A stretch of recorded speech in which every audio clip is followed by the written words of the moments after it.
Hello there and welcome back to another edition of the Hot Lap Classic Remastered. This time we'll take a look at the 1998 Mazda RX-7 Type RB. This is another RX-7 Type RB to take on the course. We've had 3 of them, and these seem to be the quickest of all of the RX-7s, and I'm not really sure why.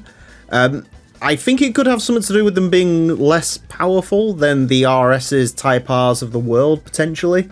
But yeah, our quickest RX-7 we've ever had was the 96 Type RB. For whatever reason, that one was the quickest of the bunch, so I guess we'll see how well this one gets along.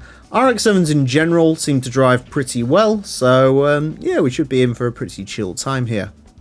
Especially when they're not overpowered.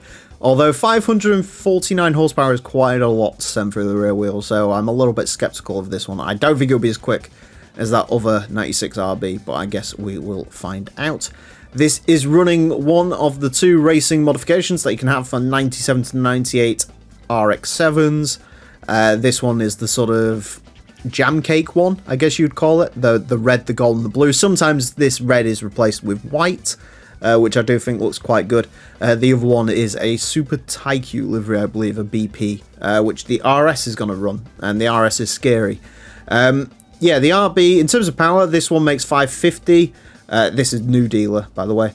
The Type R made 619, and then the RS makes 670. So this one is easily the least powerful of the bunch. The one you'd usually avoid, but I suppose we'll see today whether you should avoid it or whether you should actually pick this one over the other ones.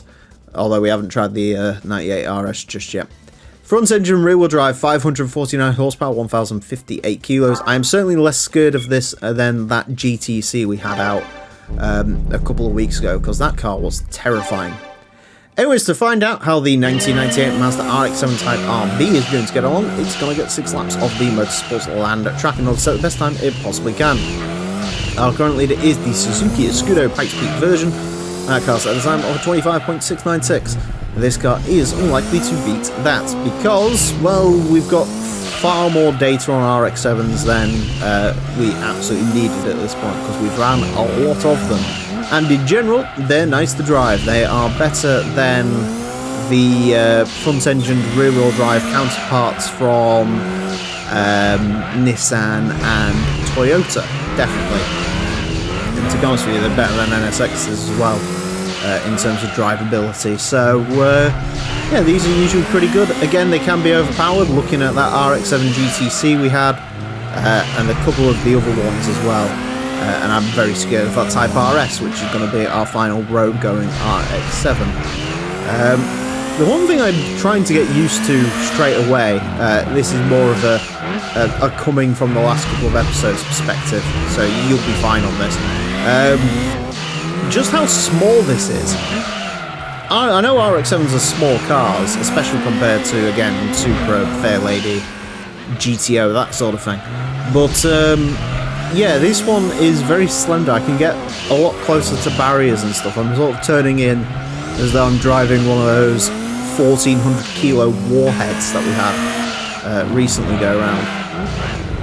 And you don't really need to.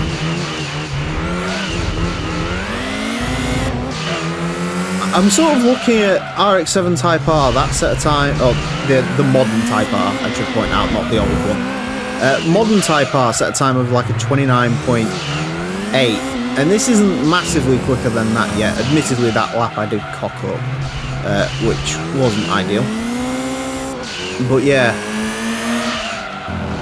I don't know, maybe we found the limit of little power RX-7, or maybe, as has been suspected for a while, 500 horsepower is sort of the sweet spot with these, and after 500 horsepower it's just got to spin power away, so there's no point. I don't actually think there's any point in shifting to third gear during that little on grass moment, because it doesn't really seem to do much other than unsettle the car. We could definitely go quicker though, that's for certain. I had a really good first sector on that other lap, although admittedly this one is quicker.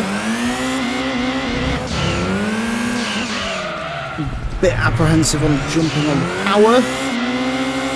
The good news with RX-7s is they do have decent amounts of rear traction, so you can jump on it earlier than in some of these cars. Rivals 29.646. Not bad. Pretty sort of average for an RX-7, to be fair. Yeah, I think this is one of the quicker ones. Quicker than Type R, Type RZ, Type RS. Yeah, it's done alright. I mean, in terms of RX-7s, they're all pretty similar. Yeah, that sector lap 4, that was the lap I cocked up, wasn't it? Yeah, if that sort of middle sector had come together, that would have been quicker, to be fair. But, yeah, splits aren't a million miles away. That lap 5 as well, that cut across... No, that wasn't the cut across the dirt lap, was it? I don't know. Anyways, I'll take that, that's alright. 29.646 will place this into 156th place, goes in between the Nissan Skyline GTR Nismo and the Roof BTR2. It is quicker than a Lancia Delta S4 rally car, Skyline GTR, Viper GTSR, the RX-7 Type R. RX-7s that it is quicker than include, just purely from looking, because I bet you any money I'm probably missing a few when I say this. It is quicker than the 97 Type RZ, the 98 Type R, the 96 Type RZ, the 97 Type RS, the RX-7 Type RB 97, quicker than the 97 RSR. It's quick. It's an RX-7, and that's the end of the episode. These are all facts.